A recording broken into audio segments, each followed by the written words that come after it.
ठीक आहे. तर बघा, आज आपण या लेक्चरला काय बघणार आहोत, तर safe practices for hydro power plant. आता ह्याचा मिनिंग काय आहे हो, safe practices for hydro power plant म्हणजेच काय, एखाद्या ठिकाणी एखादी सिस्टीम डिझाईन करत असताना ती जी काय सिस्टीम आहे ती आफ्टर इट्स डिझायनिंग, ज्यावेळेस त्याचं डिझाईन कम्प्लीट होईल त्या डिझाईन नंतर तिथे जे काय वर्क करणारे लोक आहेत किंवा तिथे जे काय आसपास राहणारे लोक आहेत त्यांच्यासाठी कशी सेफ असेल, त्याच्यापासून कोणत्याही प्रकारचा धोका कसा तिथं कॉज होणार नाही, त्यासाठी आपण काय करतो, काही गोष्टी अगोदर प्रिकॉशनरी थिंग्स आपण तिथे काय करत असतो, इम्प्लिमेंट करत असतो. आता फॉर एक्झाम्पल घ्या, आपल्याला एखादं घर बांधायचं आहे, ठीक आहे, एखादी बिल्डिंग बांधायची आहे, तर ती बिल्डिंग बांधत असताना त्या बिल्डिंगचा आपण काय करत असतो, एक डिझाईन फायनल करत असतो. त्या डिझाईन ऍज पर स्पेसिफिकेशन नुसार आपण परत काय करत असतो, ते कन्स्ट्रक्ट करत असतो, जे काही डिझाईन असेल ते. असंच आपण उठून एका दिवसामध्ये आपण एखादी बिल्डिंग कम्प्लीट करू शकतो का? नाही करू शकत. त्याला काय स्टँडर्ड ठरलेले आहेत, त्याला काही थोडेसे डिझाईन फॅक्टर ठरलेले आहेत, बरोबर. त्याचे जे काही स्पेसिफिकेशन आहेत किंवा ते जे काही ISI स्टँडर्ड आहेत, त्या स्टँडर्ड नुसार सर्व गोष्टी तिथं इम्प्लिमेंट होणं गरजेचं असतं. ओके. मग आता safe practices for hydro power plant. आता हायड्रो पॉवर प्लांट हा आपला काही छोटा असणार आहे का? नाही. तर तिथं जो काय हायड्रो पॉवर प्लांट इन्स्टॉल करणार आहे तिथं नंबर ऑफ पर्सनेल असतील, म्हणजेच काय, कर्मचारी असतील, बरोबर. ठीक आहे. किंवा त्याच्या आसपास काही लोक राहत असतील, तर तो जर डॅम कन्स्ट्रक्ट करताना काही मिस्टेक झाली, ठीक आहे, ओके, काही मिस्टेक झाली, काय बाय मिस्टेक काही गोष्टी राहून गेल्या, तर काय होणार आहे हो? जर कुठे लिकेज झालं, ओके, कुठे क्रॅक गेला, तर ते कंटिन्युअस जर लिकेज तिथून सतत राहिलं तर तिथलं वॉटर वेस्टेज तर होणारच आहे. त्याचबरोबर ते कंटिन्युअस लिकेजमुळे तिथं एखादा मोठा क्रॅक जाऊन तो डॅम कोलॅप्स होण्याची पण पॉसिबिलिटी नाकारता येत नाही, बरोबर. मग डॅम जर कोलॅप्स झाला तर तिथली सिस्टीम पूर्णपणे काय होणार आहे, डॅमेज होणार आहे. तिथे वर्क करणारे जे काही पीपल्स असतील, जे काही पर्सनल असतील, कर्मचारी असतील, त्यांना पण त्याच्यापासून इफेक्ट आहे. हे झालं डॅमचं. आता जे काय आपलं पॉवर हाऊस असतं, त्या पॉवर हाऊस मध्ये आपण काय करत असतो, जो काही टर्बाईन असेल, अल्टरनेटर असेल, तो काय केला असतो, इन्स्टॉल केला असतो.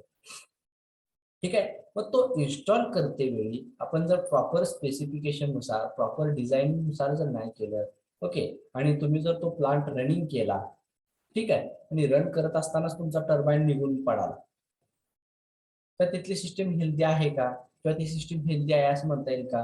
किंवा ती सिस्टीम तिथल्या वर्कर्ससाठी सेफ आहे असं म्हणता येईल का? नाही. तर हे जे काही डिफरंट फॅक्टर्स आहेत, ते फॅक्टर्स आपल्याला काय करावं लागतात, कन्सिडर करावं लागतात, जेणेकरून तिथं असणारे जे काही वर्कर असतील किंवा अदर पर्सनल असतील, अदर पर्सन्स असतील तिथले, तर त्यांना आपण सेफ्टी प्रोव्हाइड करू शकू. So first factor is designing safety into hydro power station. ठीक आहे. आता designing safety into hydro power station means what, म्हणजे जो काय हायड्रो पॉवर स्टेशन तुम्ही बिल्टअप करणार आहात, इन्स्टॉल करणार आहात, त्या ठिकाणी जे काही सेफ्टीसाठी लागणारे जे काही इक्विपमेंट असतील किंवा सेफ्टी पॉईंट ऑफ व्ह्यू जे काही डिझाईन असणार आहे ते आपल्याला काय करावं लागणार आहे, त्या ठिकाणी प्रोव्हाइड करावं लागणार आहे. म्हणजे सपोज आता एखादा hydro electric power plant design केला, तो रन पण केला, पण तिथं वर्क करणारे जे काही कस्टमर आहे, सॉरी, जे काही पर्सन्स आहेत, त्या पर्सन्सला ते हेल्दी कसं राहणार आहे, त्या ठिकाणी तुम्हाला फायर एक्सटिंग्विशर प्रोव्हाइड करावं लागेल. त्या ठिकाणी तुम्हाला जो काय फायर बजर असेल, फायर अलार्म असेल, तो त्या ठिकाणी प्रोव्हाइड करावा लागणार आहे. म्हणजे जेणेकरून एखाद्या ठिकाणी जर एखाद्या गोष्टीमुळे शॉर्ट सर्किट वगैरे कॉज झालं, तर त्या शॉर्ट सर्किटमुळे तिथल्या वर्कर्सला कोणत्याही प्रकारची इजा होणार नाही, बरोबर. मग ह्या सर्व गोष्टी आपल्याला तिथे काय कराव्या लागतात, लक्षात घ्याव्या लागतात, विचारात घ्याव्या लागतात, आणि त्यानुसार जो काय सेफ्टी टूल्स, जे काही सेफ्टी टूल्स आहेत ते काय करावे लागतात, तिथल्या वर्कर्सला प्रोव्हाइड करावे लागतात. तर आता बघा ह्याच्यामध्ये काय म्हणलेलं आहे, when designing and implementing a new hydropower plant or when upgrading an existing power station, we need to carefully consider the standards of workplace health and safety. ठीक आहे. म्हणजे एखाद्या ठिकाणी जर तुम्ही एखादा पॉवर प्लांट नवीन डिझाईन करत असाल किंवा आहे त्या पॉवर प्लांट मध्ये काहीतरी मॉडिफिकेशन करत असाल, तो पॉवर प्लांट अपग्रेड करत असाल, तर त्यावेळेस काही गोष्टी लक्षात घेतल्या पाहिजे. तिथले स्टँडर्ड्स काय आहे, तिथलं जे काय वर्क प्लेस आहे ते हेल्दी कसं राहील, सेफ कसं राहील, त्या गोष्टी आपल्याला काय कराव्या लागतील, विचारात घ्याव्या लागतील. This means understanding the relevant legislation, building codes and standards and the requirement of the insurer, and being clear about the responsibilities of all the parties involved.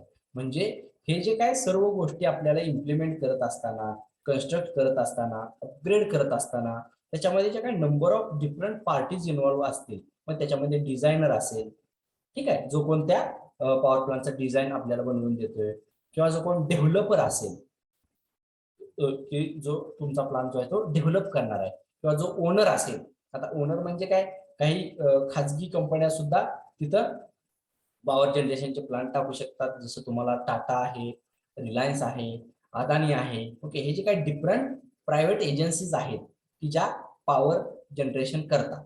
Okay, तसे जे काय ओनर असतील किंवा कॉन्ट्रॅक्टर्स असतील, ह्या ज्या काय सर्व नंबर ऑफ डिफरंट पार्टीज त्या पॉवर प्लांटच्या इन्स्टॉलेशन मध्ये इन्व्हॉल्व्ह आहेत, त्यांना त्यांच्या रूल्स रेग्युलेशन किंवा त्यांच्या रिस्पॉन्सिबिलिटीज म्हणजे त्यांच्या जबाबदारी काय आहेत हे माहिती असणं गरजेचं असतं, जेणेकरून ते प्रॉपर रिस्पॉन्सिबिलिटीनं तिथलं जे काय वर्क आहे ते कम्प्लीट करतील. आणि त्याच्यामुळे काय होईल, तर जो काय आपला इन्स्टॉल होणारा जो काय प्लांट आहे तो कसा होईल, हेल्दी इन्स्टॉल होईल. त्याच्यामध्ये कोणत्याही प्रकारचे बॅरियर्स क्रिएट होणार नाही. But while standard codes and guides are a good starting point, the final solution need to be tailored for the particular circumstances and level of risk. म्हणजे सपोज आता सर्व तुम्ही गोष्टी काय केल्या, स्टँडर्ड नुसार डिझाईन केल्या, ठीक आहे, मग तरी सुद्धा काही केसमध्ये असं असतं की डिझाईन केल्यापेक्षा 5-10% म्हणजे प्लस मायनस जे काही पर्सेंटेज असतात त्याच्यामध्ये ते टेलरेट केलं पाहिजे. तेवढा सपोज मी काय केलं, एक डॅम आहे, तर मी डॅम या गोष्टीसाठी, या प्रेशरसाठी कन्स्ट्रक्ट केलेला आहे की त्याच्यामध्ये 100 TMC वॉटर जर स्टोर असेल तर त्याच्यावरती कोणत्याही प्रकारचा प्रेशर येणार नाही. पण पुढे जाऊन काय केलेलं असतं, त्याच्यामध्ये 5 to 10% एक्स्ट्रा कन्सिडरेशन केलेलं असतं, जेणेकरून जरी बाय चान्स किंवा एखादी अबनॉर्मल सिच्युएशन कॉज झाली, जर कंटिन्युअस जर रेनी सीझन जर कॉज झाला, ठीक आहे, तर त्या केसमध्ये काय होऊ शकतं, 100 TMC पेक्षा जास्त पाणीसाठा त्या ठिकाणी होऊ शकतो, जरी तुमचा डिस्चार्ज चालू असला तरी. मग तो जो काय एक्सेस प्रेशर असणार आहे तो सुद्धा त्या डॅमनं, त्या सिस्टीमनं काय केला पाहिजे, बेअर केला पाहिजे. ठीक आहे, तिथे कोणत्याही प्रकारची रिस्क कॉज झाली नाही पाहिजे. ठीक आहे, त्यासाठी हे सर्व गोष्टी लक्षात घेतल्या पाहिजे. Safety system for hydro power plant can be complex and sophisticated. ठीक आहे, आता ह्या हायड्रो पॉवर प्लांट मध्ये सेफ्टी प्रोव्हाइड करणं म्हणजे तितकं इझी नाही.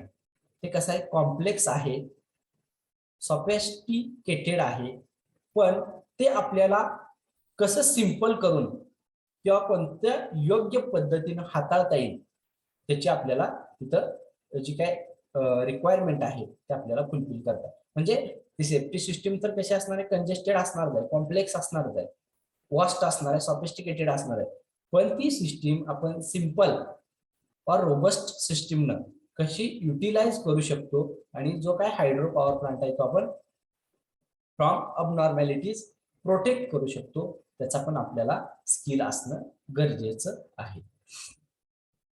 The primary consideration should be to provide safety facility to get personnel out of a hydropower station before conditions inside become dangerous. म्हणजे पहिल्यांदा आपल्याला काय सेफ्टी घ्यायची हो, तर तिथं जे काही वर्क करणारे लोक आहेत, जे काही कामगार आहेत, कर्मचारी आहेत, ते काय झाले पाहिजे, जर एखादी अबनॉर्मल किंवा एखादी डेंजरस सिच्युएशन तिथं कॉज झाली तर तिथून ते पर्सनेल, ते कर्मचारी लवकरात लवकर कसे बाहेर पडतील, ठीक आहे, कसे बाहेर पडतील जेणेकरून त्या कॉज झालेल्या हजार्डसचा, डेंजरचा त्यांच्यावरती कोणता इफेक्ट होणार नाही. ते आपण पहिल्यांदा प्रायमरी कन्सिडरेशन केलं पाहिजे.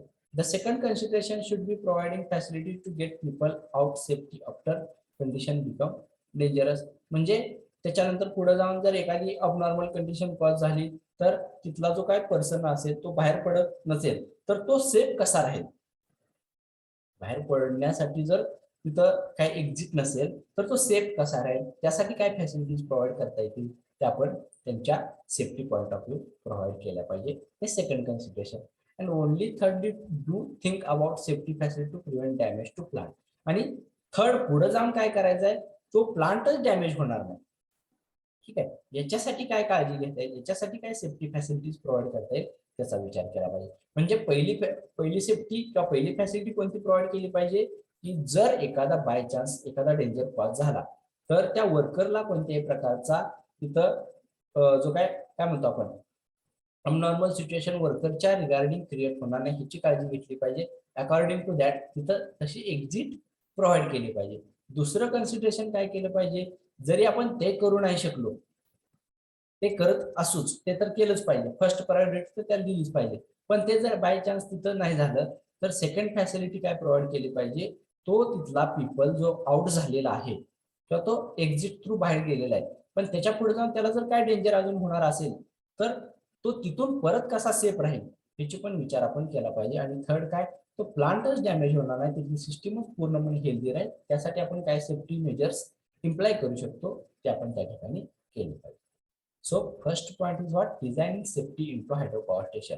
म्हणजे एखादं सिस्टीम हेल्दीली रन करायचे असेल तर फर्स्ट पॉइंट कोणता कन्सिडर केला पाहिजे, तर designing safety into hydro power plant. म्हणजे त्या हायड्रो पॉवर प्लांट मध्येच आपण सेफ्टी इनबिल्ट केली पाहिजे, जेणेकरून जरी काय तिथं अबनॉर्मॅलिटीज किंवा काही डेंजरस कॉज झाले तर त्या सेफ्टी टूलचा यूज करून आपण तिथं सेफ राहू शकतो, कोणत्याही प्रकारची आपल्याला इजा होणार नाही. समजते सर्वांना? समजते सर्वांना? हो सर. नेक्स्ट पॉइंट आहे बघा, planning ahead to control risk.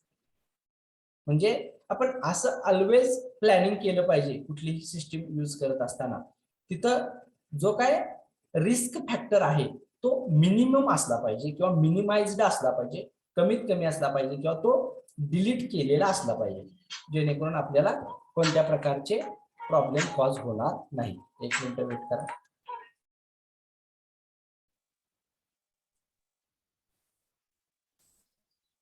ठीक आहे. सेकंड पॉइंट काय, planning ahead to control risk. म्हणजे कोणत्याही प्रकारची जी रिस्क आहे ती कंट्रोल झाली पाहिजे. कोण आहे, म्यूट करा प्लीज.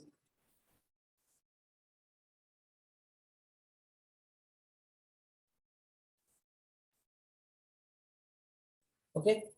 सेकंड पॉइंट आहे planning ahead to control risk. म्हणजे ज्या काय रिस्क हा फॅक्टर आहे तो आपण काय केला पाहिजे, मिनिमाइज केला पाहिजे, जेणेकरून जरी एखादं काही डेंजर कॉज झालं तर त्याचा तेवढा प्रमाणात इफेक्ट हा होणार नाही. बघा, a general approach taken to minimize workplace risk to lowest practical level involves planning ahead for prevention of workplace accident. म्हणजे हा रिस्क फॅक्टर कधी वाढतो किंवा कधी त्याच्यामध्ये आपण रिस्क जास्त आहे असं आपण म्हणू शकतो. तर जनरल अप्रोच कसा आहे बघा, जर वर्क प्लेसची रिस्क मिनिमाइज करायची असेल तर प्रॅक्टिकल लेवल इन्व्हॉल्वमेंट जे आहे तर त्याचं जे काय प्लॅनिंग आहे ते काय केलं पाहिजे, कमी केलं पाहिजे. आता का कमी केलं पाहिजे सांगतो. आता बघा तुम्हाला सांगतो, काही ठिकाणी असं असतं आपण एखाद्या डॅमची परमिशन मागतो. ठीक आहे, आवाज येतोय सर्वांना? हो सर. हो सर. ठीक आहे, आपण एखाद्या डॅमची व्हिजिटसाठी वगैरे परमिशन मागतो, त्यावेळेस ते आपल्याला परमिशन देत नाही. का देत नाहीत, कारण काय होतं, तो जर आपल्याला परमिशन द्यायचा असेल प्लांट तर तिथलं जे काय ऑपरेशन आहे ते काय करावं लागतं, त्यांना थोड्या वेळासाठी बंद करावं लागतं. थोड्या वेळासाठी बंद करावं लागतं आणि ते बंद करणं तेवढं सोपं नसतं, कारण तो जो काही टर्बाईन असतो, तो जो काय अल्टरनेटर असतो, त्या अल्टरनेटरला तुम्हाला माहित आहे काय कनेक्टेड आहे अल्टरनेटरला. अल्टरनेटर तसा स्वतः चालू होतोय का किंवा त्याला टर्बाईनचे रोटेशन दिले म्हणून तो चालू होतोय का, पहिल्यांदा नाही होत. ओके, तर त्याला जे काही चालू करण्यासाठी वेगळं मेकॅनिझम असतं, टर्बाईनला चालू करण्यासाठी वेगळं मेकॅनिझम असतं. मग ते जर आपण प्रॅक्टिकल पॉईंट ऑफ व्ह्यू तिथं जर बघायला गेलो आणि ते प्रॅक्टिकल आपण परफॉर्म करायला गेलो तर तेवढं ते इझी नसतं. त्याच्यामुळे ती जी काय प्रॅक्टिकल लेवल आहे, इन्व्हॉल्वमेंट आहे ती काय केली पाहिजे, मिनिमाइज केली पाहिजे, जेणेकरून त्या वर्क प्लेसची जी काय रिस्क फॅक्टर आहे तो काय होईल, मिनिमाइज होईल. ठीक आहे. नेक्स्ट आहे तिथं कोण इंज्युअर्ड पर्सन असेल, एखाद्याला इलनेस असेल, ओके, एखाद्याला ब्लाइंडनेस असेल, असे जे काय काय प्रॉब्लेम आहेत ते काय केले पाहिजे, मिनिमाइज केले पाहिजे, जेणेकरून काय होईल तिथली जी काय वर्क सिस्टम आहे ती हेल्दीली रन केली जाईल.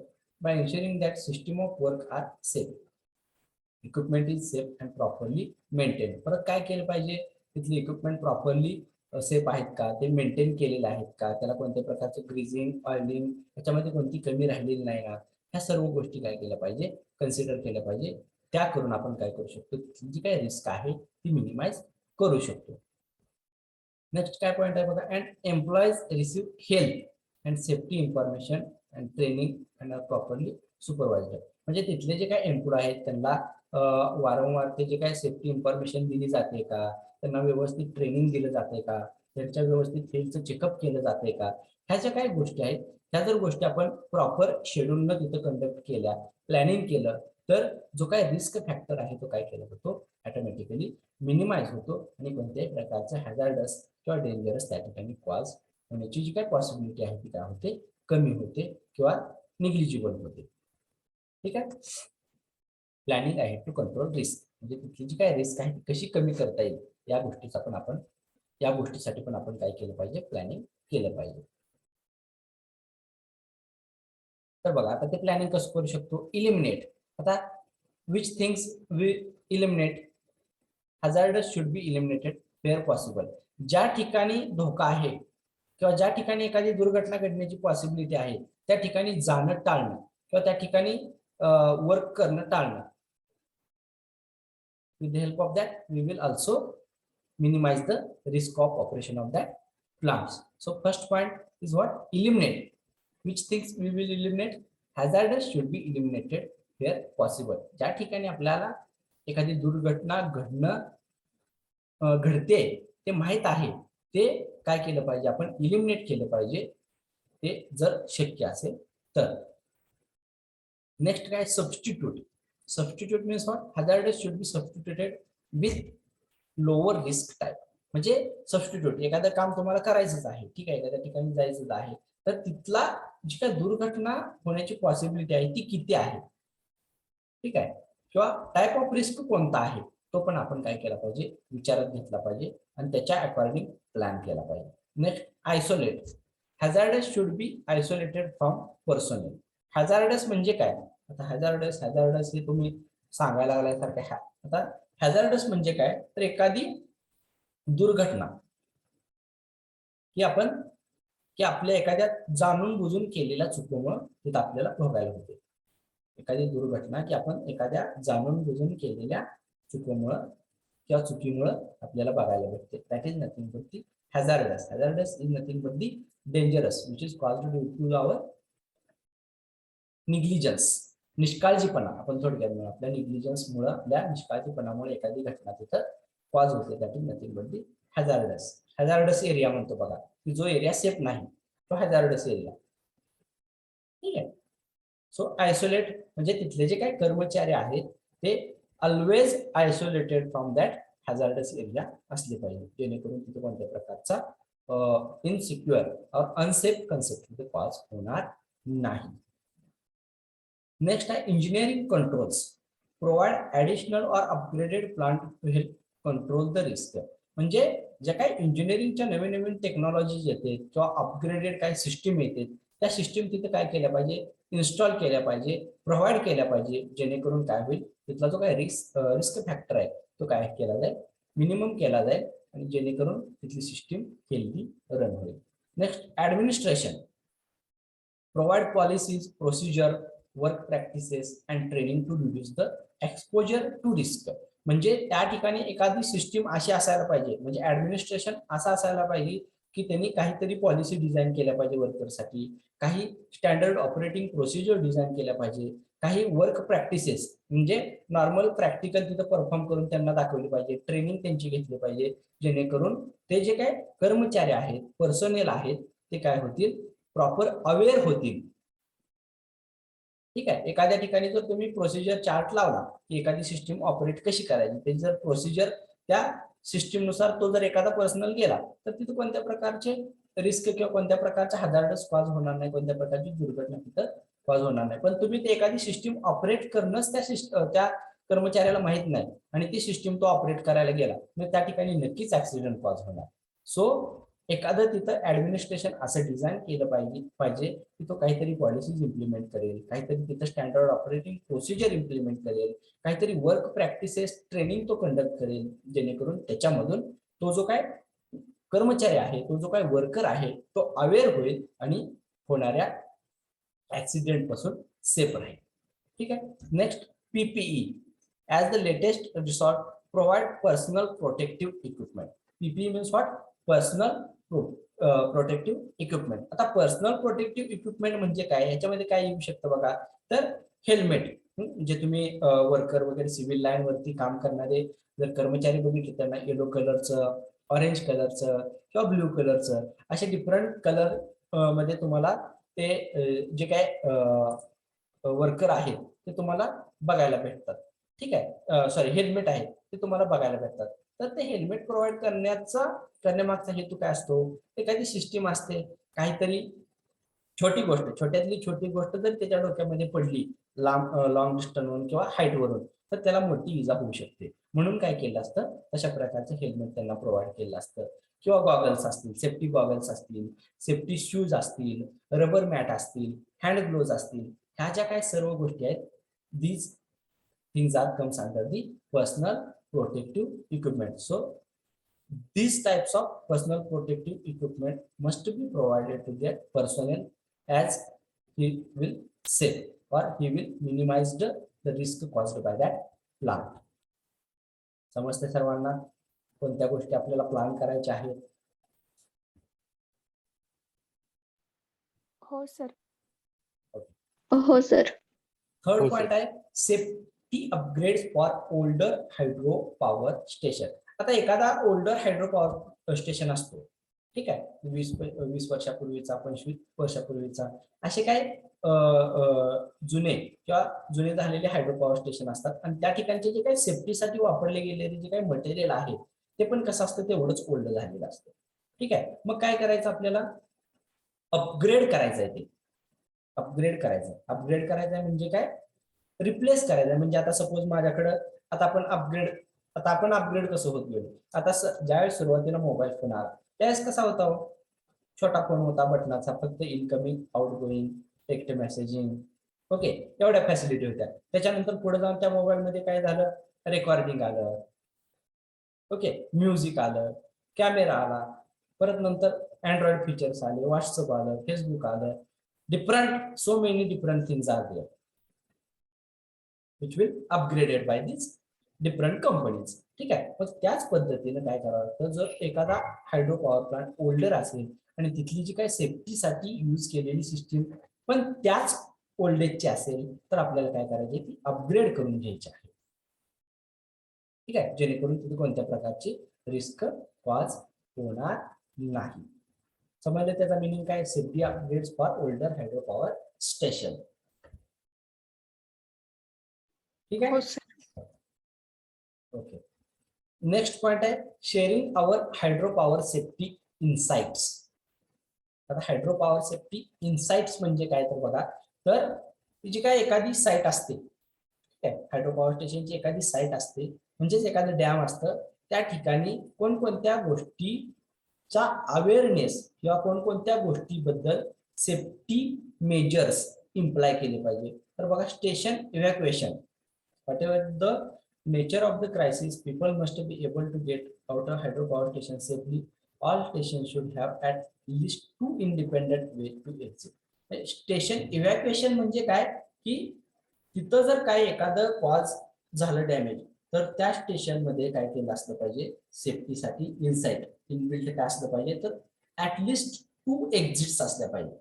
इंडिपेंडंट म्हणलेलं आहे, 2 इंडिपेंडंट एक्झिस्ट असला. एक्झिस्ट म्हणजे काय, एक्झिट म्हणजे काय, बाहेर जाण्याचा मार्ग त्या ठिकाणी असला पाहिजे. म्हणजे 2 वेगवेगळे एकमेकावरती अवलंबून नसणारे 2 एक्झिट. म्हणजे आता कसं अवलंबून नसणारे म्हणजे काय सांगतो, आता अवलंबून असणारे कसे सांगतो, त्याच्यावरून तुम्हाला अवलंबून नसणारे कसे. आता सपोज एक डोअर आहे, सपोज दिस वन डोअर, हा एक डोअर आहे आणि हा एक्झिटचा डोअर आहे आणि त्याच्यानंतर पुढे असा एक एक्झिटचा डोअर आहे. तो कसा झाला हो? पुढचा हा जो काही डोअर आहे तो dependent on this first door, म्हणजे हा डोअर ओपन केला तरच हा डोअर ओपन करण्यासाठी आपल्याला परवानगी आहे. अशा प्रकारे जर प्रोव्हिजन केली तर ते कसं होतं? कॉम्प्लेक्स होतं, कॉम्प्लिकेटेड होतं. मग काय करायचं आपल्याला? Two independent ways to exit म्हणजे दोन वेगवेगळे मार्ग जे की एकमेकावरती डिपेंड नसणार आहे असे दोन एक्झिट वे आपल्याला काय करायचे? प्रोव्हाइड करायचे. म्हणजे हा सपोज आपला एखादा प्लांट आहे, एक ह्या बाजूला असेल, दुसरा ह्या बाजूला असेल. ठीक आहे, म्हणजे both are opposite to each other, म्हणजे दोन्ही अपोजिट वेला असतील, जेणेकरून तिथं जर कोणता हजार्डस कॉज झालं तर त्या दोन्ही वे मधून तिथले जे काही पर्सनल असतील ते काय होतील? इझिली बाहेर जातील, एक्झिट होतील. नंतर आहे फ्लड प्रोटेक्शन. फ्लड प्रोटेक्शन, आता फ्लड प्रोटेक्शन साठी काय प्रोव्हाइड केलं पाहिजे बघा? Hydro power station can and do flood, म्हणजे हायड्रो पॉवर स्टेशन मध्ये कधीतरी तिथं फ्लड पॉसिबिलिटी म्हणजे कॉज होतेच. आता कॉज होण्यामागचे कारण काय?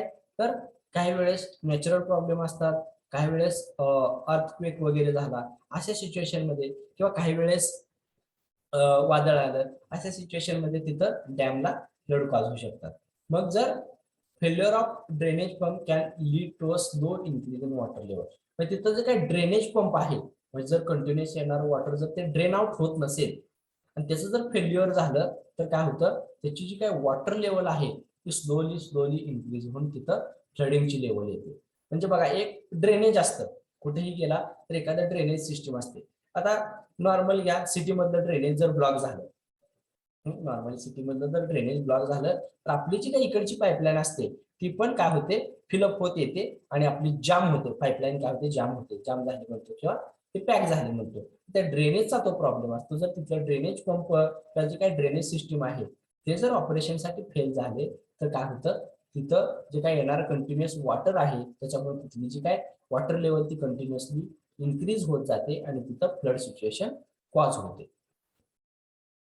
ठीक आहे, मग ते अवॉइड करण्यासाठी आपल्याला काय करावं लागतं? तिथली जी काय ड्रेनेज पंप आहे किंवा ड्रेनेज सिस्टीम आहे ती हेल्दी आहे का नाही, ते त्याचं मेंटेनन्स व्यवस्थित झालंय का नाही, हे काय करावं लागतं? चेक करून घ्यावं लागतं.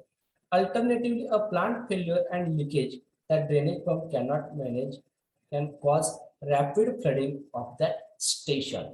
जर असं झालं, त्या प्लांटचं फेल्युअर जर तिथं झालं ड्रेनेजमुळं, तर काय होतं? ते जे काही लिकेज ड्रेनेज आहे, तो जो काही पंप आहे तो तेवढा जो काय येणारा फोर्स आहे किंवा फ्लड आहे तो मॅनेज करू शकत नाही आणि त्याच्यामुळे काय होतं? तो rapid flooding on that power station cause होतं.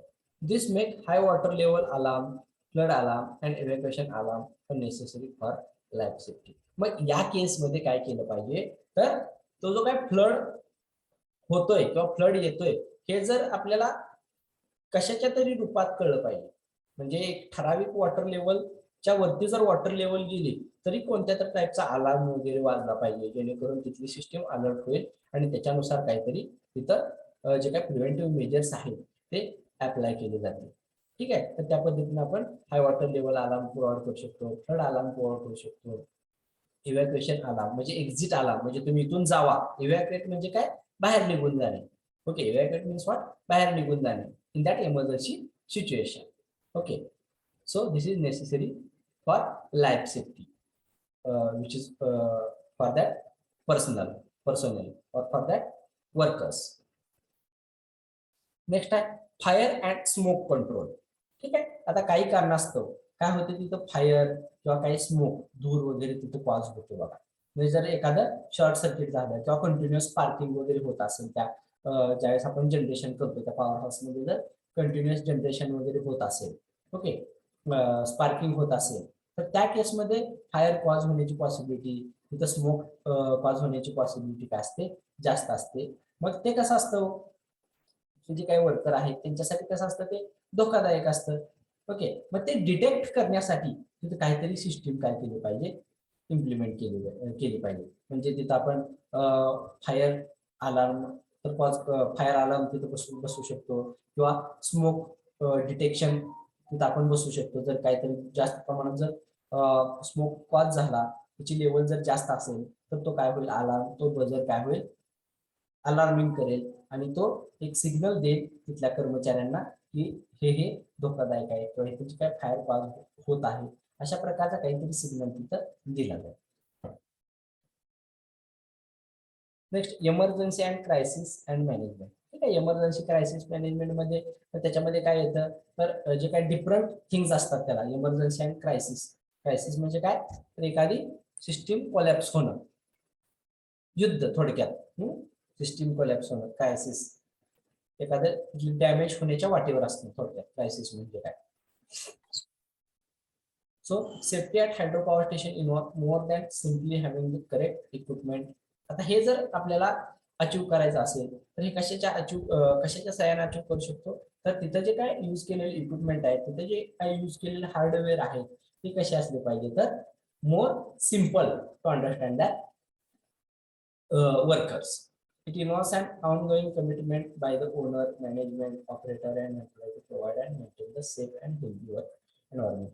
तिथली जबाबदारी कशी राहते, तिथलं जो कोणी ओनर असेल, तिथलं जे काही मॅनेजमेंट असेल, तिथला जो कोणी ऑपरेटर असेल किंवा तो काय वर्क करणारा एखादा एम्प्लॉय असेल, त्या सर्वांची मिळून जबाबदारी असते की ही जी काही सिस्टीम आहे ती काय करायची, आपल्याला सेफ अँड हेल्दी ठेवायचे, जेणेकरून तिथलं वर्क एन्व्हायरमेंट जे असेल ते कसं असेल, सेफ असेल, हेल्दी असेल. So these are the different safe practices which are taken at hydropower plants to avoid the unnecessary damage or to provide the safety for workers. समजले सर्वांना? हो सर. काय लक्षात ठेवायचं परत एकदा बघा, designing safety into hydropower station. ठीक आहे, तो हायड्रोपॉवर स्टेशन डिझाईन करताना safety point of view design केला गेला असला पाहिजे. मग त्याच्यामध्ये जो कोण डिझायनर असेल, डेव्हलपर असेल, ओनर असेल, कॉन्ट्रॅक्टर असेल, त्यांना त्यांच्या रोल अँड रिस्पॉन्सिबिलिटी क्लिअर असल्या पाहिजे, जेणेकरून ते प्रॉपर त्याचं डिझायनिंग करतील. नेक्स्ट काय, प्लॅनिंग आहे टू कंट्रोल रिस्क. म्हणजे तिथं कोणत्याही प्रकारची रिस्क कॉज होऊ नये त्यासाठी आपण काय प्लॅनिंग केलं पाहिजे. त्याच्यामध्ये इलिमिनेट काय सांगितलं, सबस्टिट्यूट सांगितलं, आयसोलेट सांगितलं, इंजिनिअरिंग कंट्रोल सांगितलं, ऍडमिनिस्ट्रेशन सांगितलं आणि PPE personal protective equipment use करून आपण ते जे काय रिस्क कॉज होते ती आपण अवॉइड करू शकतो.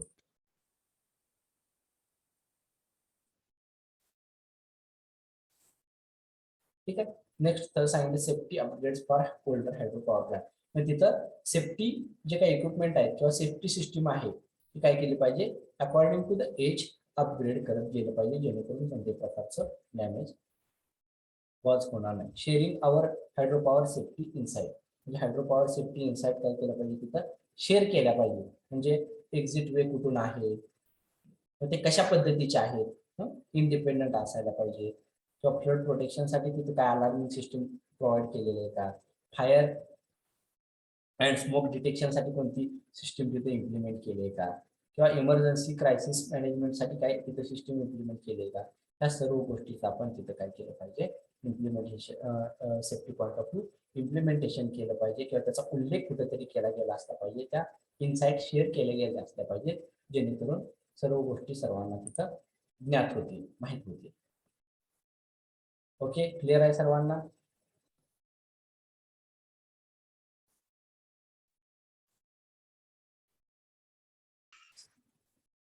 क्लिअर आहे सर्वांना? तुम्हाला काय अडचण आहे? हो सर. ओके, नेक्स्ट पॉइंट आहे बघा, different types of micro hydro turbines.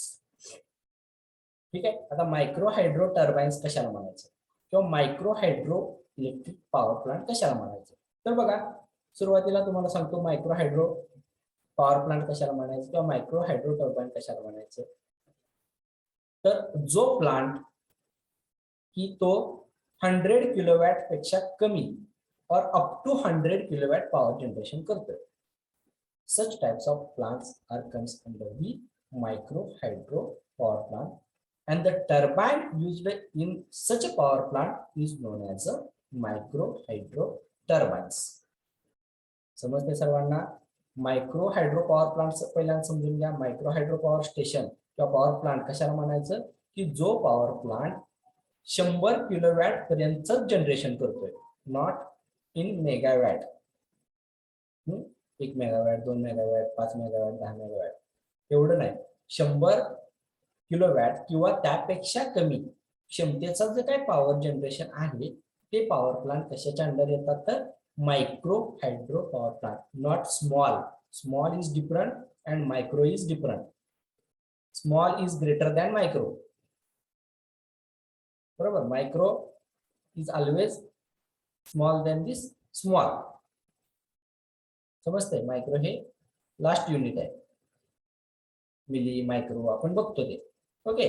तर मायक्रो म्हणजे काय, तर असा प्लांट की जो प्लांट 100 किलोवॅट किंवा त्यापेक्षा कमी क्षमतेचं पॉवर जनरेशन करतो, त्या प्लांटला काय म्हणतो आपण, तर मायक्रो हायड्रो पॉवर प्लांट. आणि त्या प्लांटमध्ये जनरेशन साठी वापरले गेलेले turbine, that is nothing but the micro hydro turbines. समजले सर्वांना? हो सर. क्लिअर आहे? हो सर. Okay, good. तर कोणकोणते आहेत बघा. There are 2 types of turbines used for different micro hydro power plant. म्हणजे 2 टाइपचे टर्बाईन आहेत. First one impulsive turbine and second reaction type turbine. ठीक आहे. Impulsive turbine and reaction type, these are the 2 main types of the turbine. So in that impulsive turbines are classified into following different types according to the head of plant. म्हणजे काय, प्लांटची head आहे. ठीक आहे. आता micro hydro power plant मध्ये सुद्धा त्याच्या वेगवेगळ्या हेड आहेत. ठीक आहे. त्याच्या सुद्धा वेगवेगळ्या हेड आहेत. 1 मिनिट वेट करा.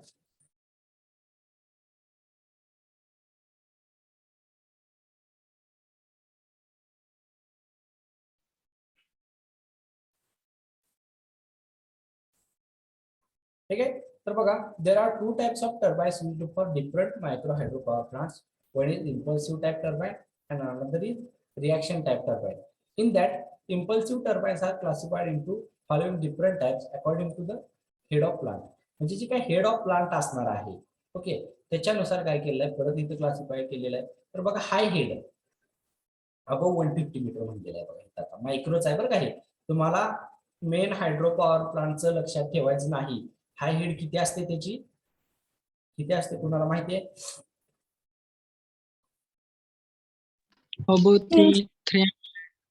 ओके. अबव 300 मीटरचे जे काही प्लांट आहेत ते रेग्युलर तिकडे त्याच्या आणि ह्याच्यामध्ये कन्फ्युजन करून घ्यायचं नाही. We are going to seen about the micro hydro plants. This is just in brief introduction. Turbine कोणते यूज केले जातात हे फक्त तुम्हाला माहित असणं गरजेचं आहे. ह्याचा इन डिटेल नाही. त्याचं वर्किंग परत प्रिन्सिपल ते आपण बघितलेलं आहे, ते सेमच असणार आहे. पण अकॉर्डिंग टू द हेड आपण इथं कोणते टर्बाईन यूज करणार, म्हणजे इम्पल्सिव्ह टाइप कोणते किंवा रिएक्शन टाइप कोणते ते आपण ह्याच्यामध्ये बघतोय. तर बघा, इम्पल्सिव्ह टाइप आपण बघूया पहिल्यांदा. मग हाय हेड मध्ये पेल्टॉन टर्बाईन आणि ट्युर्बो टर्बाईन. ठीक आहे. 2 टाइपचे टर्बाईन आहेत, पेल्टॉन टर्बाईन आणि ट्युर्बो टर्बाईन. ठीक आहे. Turbo turbine is just like a Francis turbine. Okay. Turbo और फ्रान्सिस टर्बाईन असं म्हटलं तरी चालेल, no problem. Second medium head. Medium head किती असणार आहे, 30 मीटर ते 150 मीटर. मीडियम हेड किती असणार आहे, 30 मीटर ते 150 मीटर.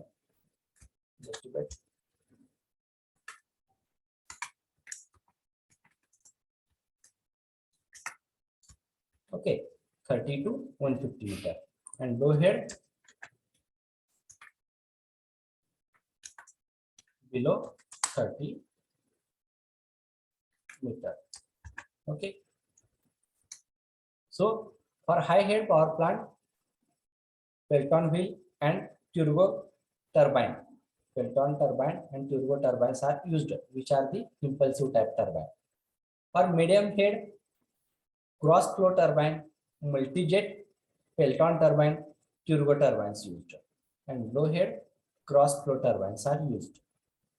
लक्षात ठेवा, ह्याच्यामध्ये मायक्रो हायड्रो पॉवर स्टेशनचा हाईट लक्षात ठेवा. हाय हेड किती पर्यंत असतो, अबव 150 मीटर. मीडियम हेड कितीच असतो, 30 ते 150 मीटर. आणि लो हेड कितीच असतो, 30 मीटर, अप टू 30 मीटर और below 30 metre. Okay. According to the head, for high head, we use Pelton turbine, turbo turbine.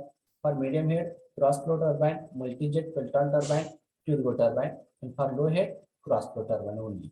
So these are the different types of impulsive type turbine used for the micro hydro as a micro hydro turbine. Next, reaction turbines are classified according to the different types according to the head of plant. तर बघा medium head, आता हे reaction type turbine जे आहेत ते आपण हाय head साठी वापरत नाही, ते फक्त मीडियम हेड आणि लो हेड साठी वापरतो. पण त्याच्यामध्ये बघा मीडियम हेड साठी फ्रान्सिस टर्बाइन आहे आणि लो हेड मध्ये प्रोपेलर टाइप टर्बाइन आणि कॅप्लान टर्बाइन. प्रोपेलर टाइप टर्बाइन आणि कॅप्लान turbine, these are the two low head turbines used for micro hydro generation. Clear आहे सर्वांना?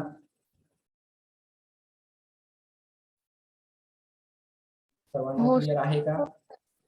त्यामध्ये कोणाला काय अडचण?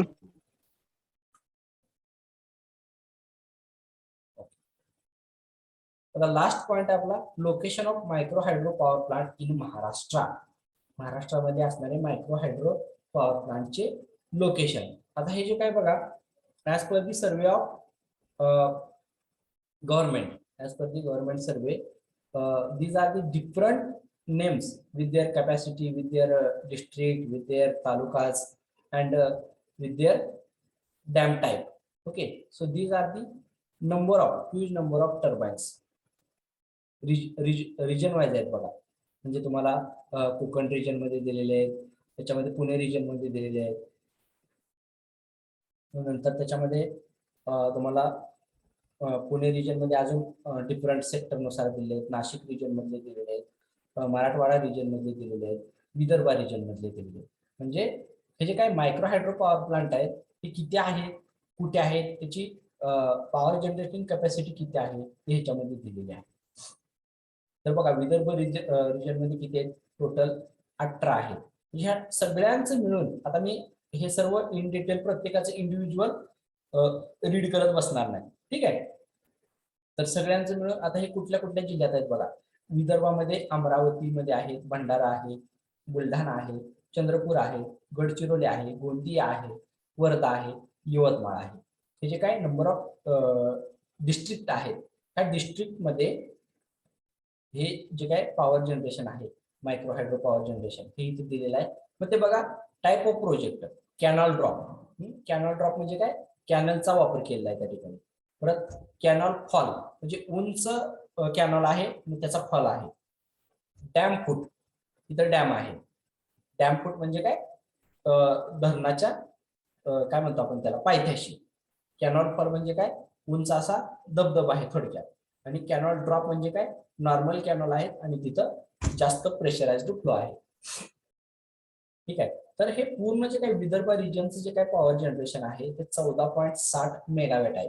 Different types of micro hydro power plant आहेत, त्याच्यापासून ते किती आहेत बघा, जे काय 18 प्लांट आहेत त्याच्यापासून 14 मेगावॅट जनरेशन होते. 18 प्लांट आहेत त्याच्यापासून काय होते, 14 जनरेशन होते. आता मग ह्याच्यामध्ये सर्वच मायक्रो आहेत असं नाही, स्मॉल पण आहेत काय. आता स्मॉल कसे ठरवणार तुम्ही आणि मायक्रो कसे ठरवणार, कोण सांगू शकते का?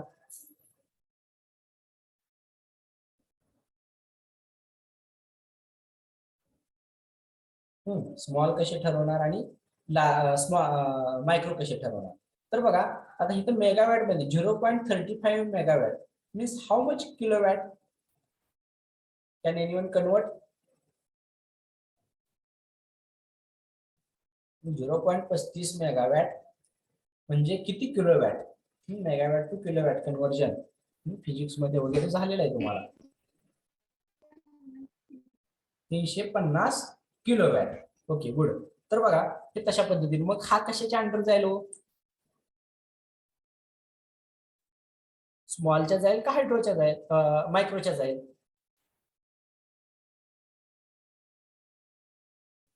स्मॉल. Okay small. नंतर बघा इथे चंद्रभागा 2 अचलापूर अमरावतीमध्ये आहे, हे कॅनॉल फॉल आहे. 0.25 मेगावॅट म्हणजे काय, 250 किलोवॅट. इथं 750 आहे, इथं परत 200 आहे, इथं 750 आहे, इथं 500 आहे, इथं 250 आहे, 40 आहे, 400 आहे, 500 किलोवॅट आहे, 1500 किलोवॅट आहे. हे 1100 किलोवॅट आहे, परत 750 किलोवॅट आहे. आता ही 0.15 आहे बघा, ही किती आहे 150 किलोवॅट आहे, हे सुद्धा नाही. आता इथं 0.50 ही किती आहे 500 असणार आहे. तर हे सर्व स्मॉल येत आहे. त्याच्यापेक्षा कमी जर कुठं दिसत असेल तर तो मायक्रो आहे असं तुम्ही कन्सिडर करायला हरकत नाही. आता बघा आपण कुठं दिसतोय त्या ठिकाणी फक्त बघूया.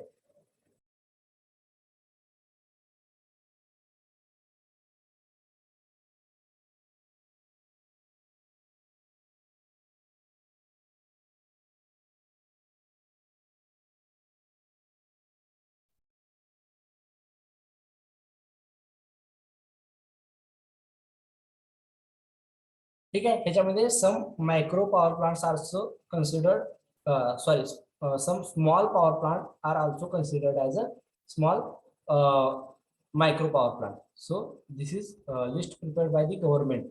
So we will see our list. Wait for 1 minute. I will share repeatedly. ठीक आहे, तेच आहेत, जास्त मायक्रो हायड्रो नाहीत. फक्त तुम्हाला इन ब्रीफ एवढी माहिती असू द्या की जे काही मायक्रो हायड्रो पॉवर प्लांट आहे त्याची जी काही जनरेटिंग कॅपॅसिटी असते ती किती असते तर up to 100 kilowatt. Nowadays they are no available. Small टाईपचेच फक्त आता अवेलेबल आहेत की ज्याची कॅपॅसिटी 100 पेक्षा जास्त आहे. तर सर्वांना समजलेलं आहे का हे?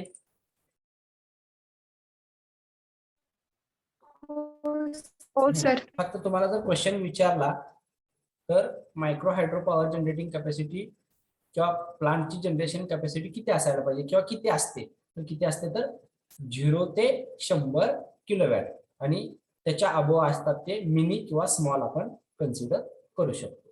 So these are the all mini और स्मॉल हायड्रो पॉवर स्टेशन.